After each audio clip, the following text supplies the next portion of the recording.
Welcome to Talking Voiceovers with me, Gail Goslin, where we interview pros of the South African industry to inspire each other and newcomers.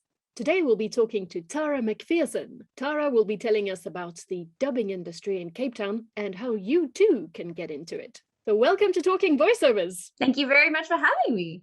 It's a pleasure.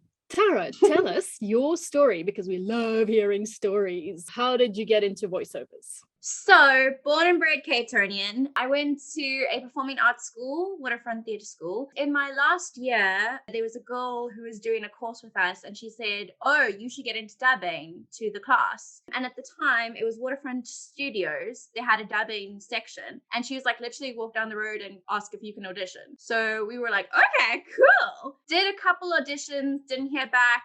We waited a little bit and then, did that very casual, haven't heard from you in a few months, can I audition again? Type of thing. And then eventually got my foot in the door and learned about some other places where you can do dubbing. Dubbing has gotten quite big in the last few years, which is amazing. I can only speak for Cape Town because that's where I know the most of it.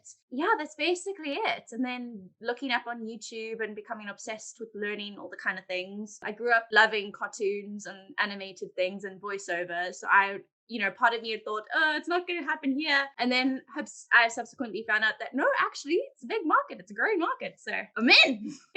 Yeah, interesting, because I've also heard no animation. There's none of that happening around here, but I'm surprised because there's animation studios right here in South Africa. So yeah, I tried because there's an animation school and I've tried to email them a couple times. They said they have a pool that they use, but I have, snuck my way into finding students who are studying at the time and saying, hey, if you need someone, I'm available. And it's worked out every now and again just to put my foot in the door and also, add it to the CV and all that fun stuff. That's the way to do it. You've got to let them know that you're there. Otherwise, they're not going to find you. Absolutely. I think especially the longer I've been doing this, the more shameless I've become. At the risk of sounding how I'm going to sound. And I think especially with the invention of the internet and different communities, there's just a larger pool to pull from. I don't know if many people know about the website castingcall.club. If you're just getting started, I think it's a great place to just experiment, because even there's stuff that you can do that you don't get paid for, but it's a great learning curve to kind of get your feet wet a little bit. And some of the calls are paid as well. Absolutely. Yeah. You can absolutely set what you want to do. And also you get to make contacts. I think the biggest thing that's helped me is making contacts. I don't know about you, but for a long time, when you hear the word networking, I got very scared. I was like, oh my God, what does this mean? I'm not great at social situations. I'm like middling at best. But like actually things like liking people's posts when you see it and saying, oh, this is really cool, counts as networking, because it's not you being fake. You think it's cool. And that's a way to build up a network. Once I figured out that, game changer. Networking is just basically meeting people, making contact. Exactly. Yeah, absolutely. If you're enjoying the interview, give us a thumbs up. You're getting to find jobs both online and in person, putting your foot in the door, literally. Literally. I recommend this to anyone who's starting out. Make yourself a little email template that you can always, because sometimes you don't know how to word it. So like ask friends if they're also in the same industry. Come up with your catchphrases like who you are, how old you are. I'll bring up why how old you are is sometimes a factor in dubbing world specifically. Where you are based, if you have a studio, if you don't have a studio, and just say, this is my experience. If you have done acting, if you haven't done acting, whatever, and then send a copy of your voice. If you've got demos, amazing. Dubbing studios, you don't necessarily need to have a full-on demo. They just need your voice. And the reason I bring up your age is so that when they bring you in, they have an age range of where they can place you to do a character. Because what happens is, and it depends from different studio to different studio. They see the character's face and they kind of go, oh, she's between 18 and 25 or 20 and 30, whatever. So if you're in that bracket, that's your starting point. Once you've got your foot in the door, you can kind of say, hey, actually, I can make my voice a lot younger, and then I can play kids' voices. And then, you can expand your age range in terms of voice. That's your playing age, not just your actual age. Yes, absolutely. That's very interesting. Yeah, yeah, because I'm hearing your voice and it's not your typical commercial type voice. And so I'm thinking, there's room for everyone in this industry because you're Absolutely. doing something different, not just commercials. I haven't done quite a few commercials, if I'm honest. I've done mostly dubbing and I've done quite a few e-learning things. It was quite hilarious that lockdown happened and I had just purchased a microphone. I'd gone halvesies with my younger sibling. They were like, "Oh, we can't have kids come in. Can you do kids' voices?" And I was like, "Yeah, of course I can." So that happened with an e-learning program, and then with dubbing, they needed a young girl's voice. And so I did that. So I effectively stole some kids' jobs during lockdown. Sorry. I was happy with child labor law, so it was fine. Do you know any children who actually work in this industry? I know there are kids who are definitely interested. And I know that they tend to, I think it's because of the long hours, particularly in dubbing, they can't use below a certain age. So I think the starting age is around 15, 16, if I'm not mistaken. Don't quote me on that. So they can't take younger. So until they do that, then our job's okay. So tell us about those long hours. Why the long hours? Again, it does vary from studio to studio. Quite a few studios do 3 hour intervals just because what tends to happen is they have episode deadlines when they send to the clients. So the long and the short of it is the clients, India is one of the biggest clients in the dubbing world here. But most recently, Turkey has gotten in on the action, and Iran and Mexico for a little bit as well got in, and China's becoming quite big. China and Korea. Basically, they will send the programs in. The episodes will be prepped. Sometimes you get studios who have script writers who make the script nice and easy for you to read. Sometimes you don't. You kind of you say what your availability is, and then you get booked for however many episodes you can do. The quicker you can work, the less hours you have to do, the slower you work. Or if you have a lot of episodes, if you are like a main character, you're sometimes doing like 1,000 words a day plus. Some studios work by your word count, and some people work by your cue count. So how many cues you have to do. Yeah. Okay. So much to unpack right there. First of all, the clients, when you say the clients and the China and Turkey and India, are you talking about the producers of cartoons, or are you talking about script writers? How does it work? Producers? Mostly it's for Z World. That's where I've worked the most, which is the Indian soap opera show, DSTV channel. There's also Starlight, that's quite big. With the Korean shows, it's mostly their shows for ETV extras, if I'm not mistaken. I'm not quite sure. I've done quite a few Chinese dramas, and I've done a couple of the cartoons, which are really cute. They're like for like the little kids. I don't actually know where those go. Don't know where they get broadcasted. I know one is on YouTube because the people told me and I went to go find it and I was like, this is so cute. So yeah, so it's the original companies that produce the original show.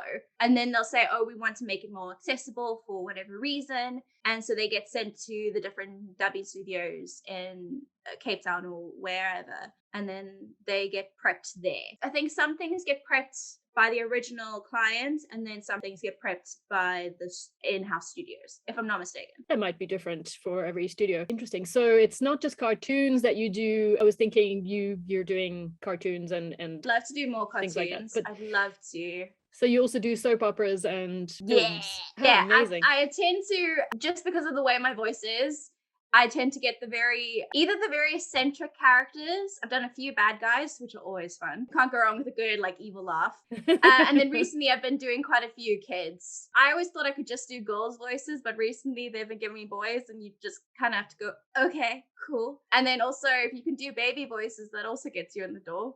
Because I showed up one day and they're like, okay, you need to do a baby's voice. And I was like, okay, cool. It's easier to get you to do it than to try and contract a baby, I suppose. Yeah, it just saves you. Yeah, I think if I can give anything when it comes to dubbing, the more you can just play around with your voice. And especially if you can do, I always recommend if you can do if you're getting into voiceover work, it's voice acting.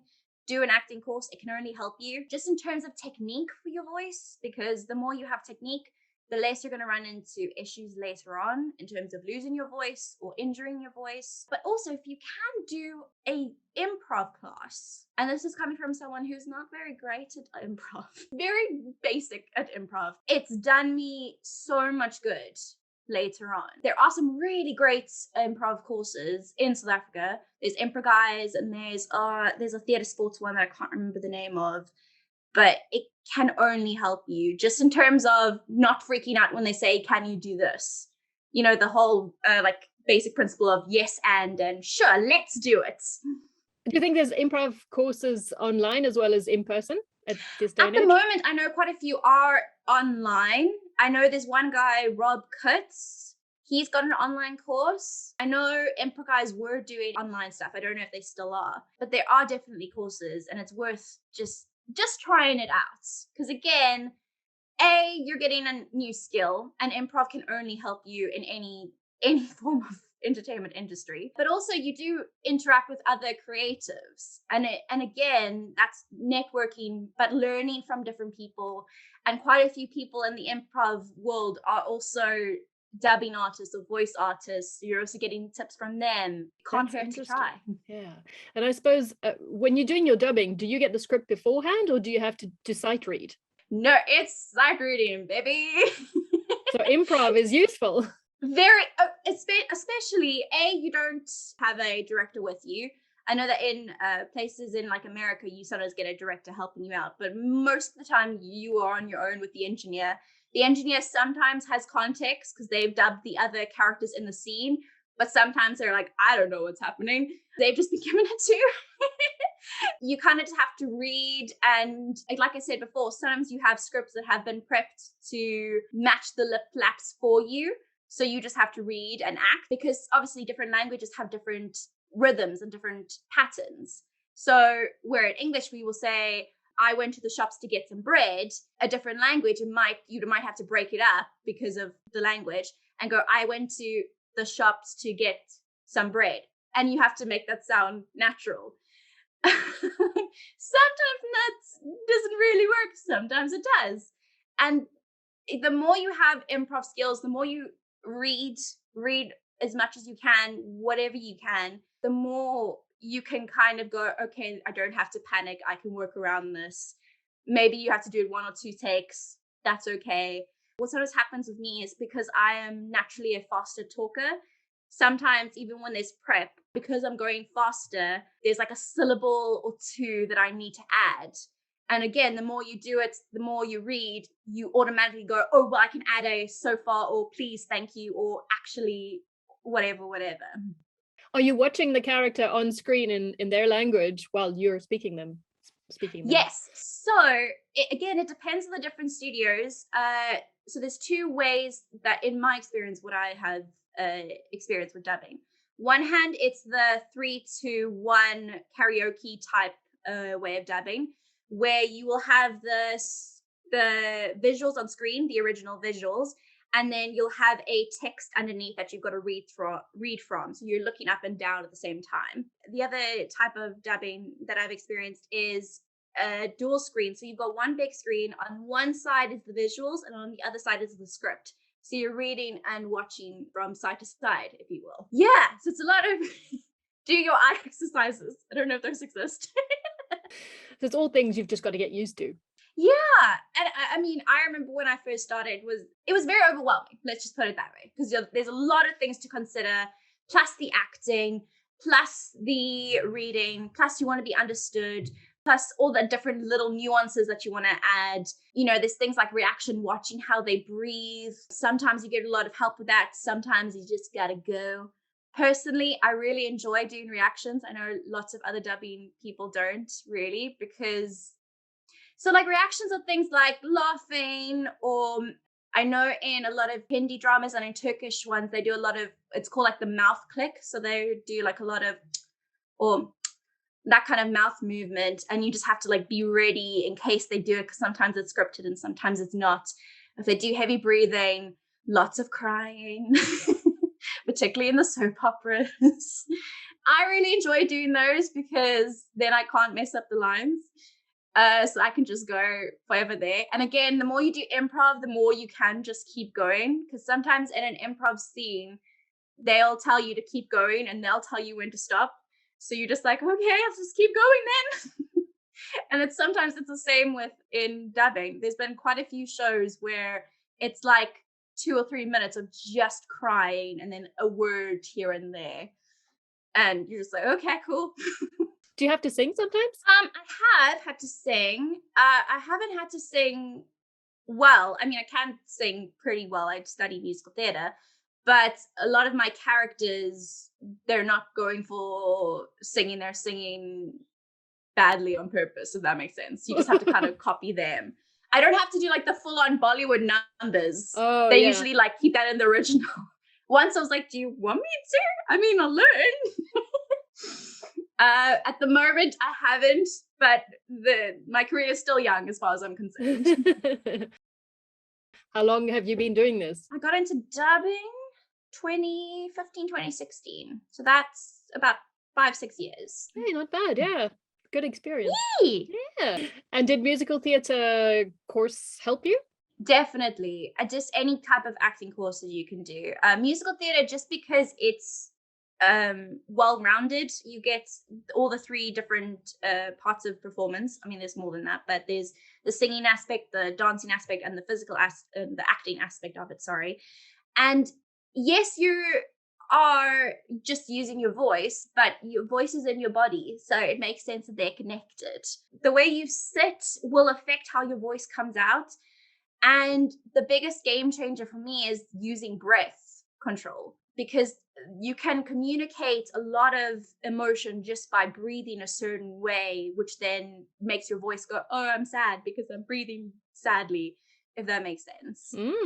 That is interesting. And how you breathe will affect how your posture is, and that affects your voice. Are there dubbing courses where you might learn things like that as well? Just how to At the dub? moment, I haven't heard any.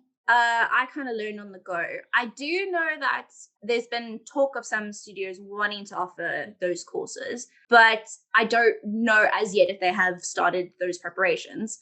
Whenever they mention it, I go, I think that's a great idea. Because usually what happens is if someone asks me like, oh, should I get into dubbing? It's usually me explaining how I've just explained to you. You know, the other thing that I tell people to do is, if you're watching a show, put it on its original language and read the subtitles, and then go back and try and see if you could mouth it and get it to match. And then see how different languages and patterns change and how you can make it as coherent as you possibly can. That's a good way to practice. Yeah. Absolutely. And again, if you can do a acting course, I would definitely recommend. You do an improv course, absolutely. I know you've spoken to quite a few people who do the voiceover courses. Oh my God, do one of those. Savoa, I've done the Savoa ones. I've done the kosher recording studio course. They did a crash course, which is just 1 day. Because again, you're learning from the people on the job. I mean, yes, that's more commercial rather than dubbing, but it's the crossover it's the same thing, same Gives principles. You techniques and get used to things. Yeah, definitely. Absolutely. And especially when it comes to technique, when going back to the acting classes, things like learning how like sound is made and how your vocal cords work, like they're little like chicken cutlets and they vibrate, and like you don't want them to be touching. If they touch and if they rub, then that's going to hurt yourself.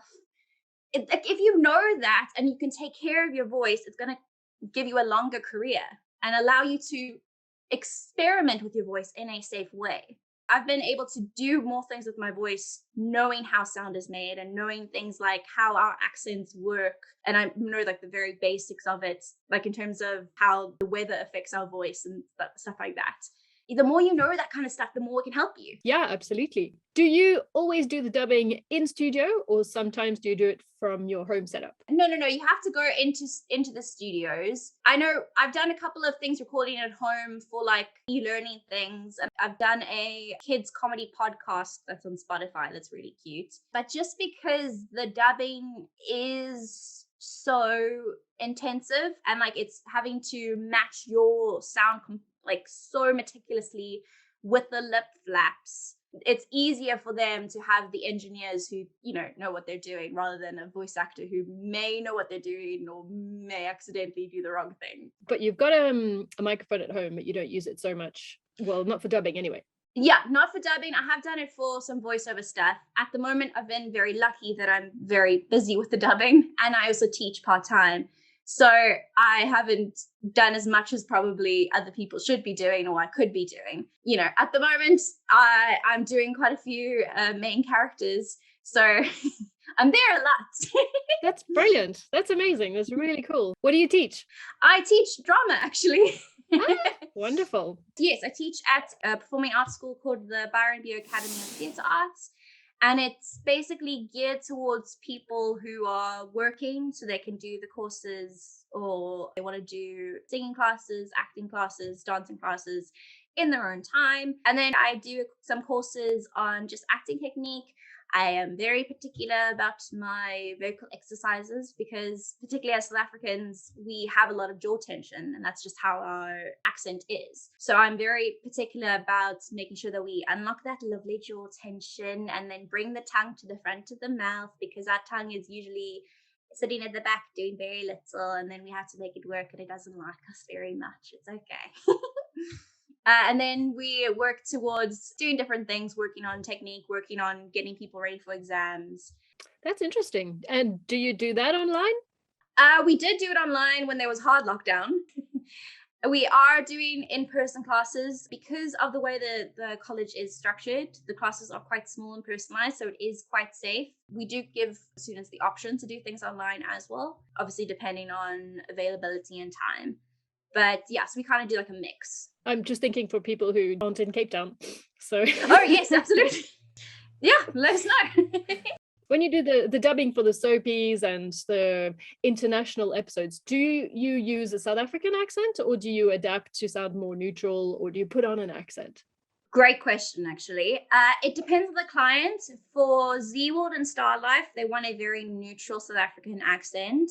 Sometimes if you got like a very heightened character, you can kind of get away with, if you want to kind of put on slightly more of a stylized accent, I should say. For China and for Korea, they like American accents. So practice your accents. I had to do one or two Chinese programs where I had to do a British accent. That was for one of the little kitties one, where I had to be a mole and his best friend was a panda. It was very cute. One of those where it's very wholesome. It was my favorite thing. I still remember it.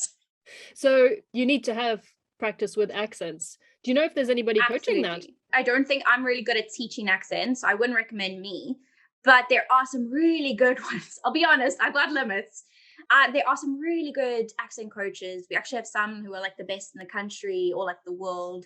You've got someone like Robin Cohen, you've got Susan Danford, you've got quite a few other ones that you can look them up, and they are amazing and fantastic. I know some of them do in person only, and some of them can do online stuff. Just Google it a lot. There's YouTube also. Yes. YouTube is your friend. Sometimes it's a bit of a weird friend, and it's not always the most healthy relationship, but you just gotta pad through, and then you'll eventually get there. Do you have any further words for people starting out in the industry? Yes, just be a sponge and find out as much as you can. I'm of the opinion that there's no such thing as too much knowledge. There is always something to learn. There are courses that do cost. If you are just starting out and money's a bit tight, there are free courses. I know you've spoken about them, but there's Gravy for the Brain, which is a British course. They have free webinars that you can kind of dip your toe in. There are YouTubers like Brizzy Voices is really good, or a guy called Z-Dog VA, who have really great tips. There is also Savoya has a free webinar on a Wednesday evening. If you're interested, but you're not sure if you want to invest, because it is a big investment, do those first. Then once you think, oh, actually, I would really like to do it, sign up for an acting course, sign up for a improv course, sign up for the voiceover courses wherever you can find them. if you can do more than one, it can't hurt you. Again, if you can save up and then keep learning, you're never too big to learn something new. Just experiment, and also learn how to look after your voice, because the more you can look after your voice, the longer hours you can do. It's investing in your instrument, essentially. So the more you look after the instrument, the more you can do with it. Learn to enjoy ginger tea. If it's very cold, put on that lovely little scarf. If you don't have a scarf, you can buy some wool at a Checkers or a ShopRite, and you get some knitting needles, and you can make yourself your own scarf. It's very simple. It's just like one long loop, and then you got your scarf. Or if you want to invest and you want to make it a statement piece, go for it. Do the exercises. Do lots of tongue twisters. I'm the big fan of the tip of the tongue, the teeth, and the lips, because it works those muscles. Yeah, and the more information you can get, the better. Talk to people. You don't have to be the best conversationalist, but it's just like, hey, can I pick your brain? Hey, have you heard about this? Hey, I hear you're working on something. Is there anything I can do to help out? Even if it's just doing coffee runs. Be a sponge and try your best.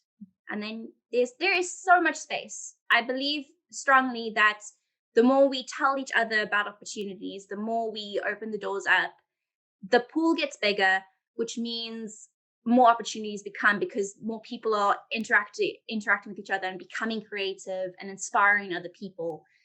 And yeah, the future looks really cool. Yes. Can people contact you to ask you questions? Yes, absolutely. You can contact me on Instagram. My name is Tara MacPherson. Very straightforward. I do have a Facebook page. Same thing. Yeah. Or you can contact Byron Bio Academy of Theatre Arts, and we can chat there too. Alrighty then. Thanks for speaking with us. That was super interesting. Thank you so much for having me. I really appreciate it. And I'm looking forward to whatever comes out next for this channel. It's very exciting. What would you like to see next on this channel?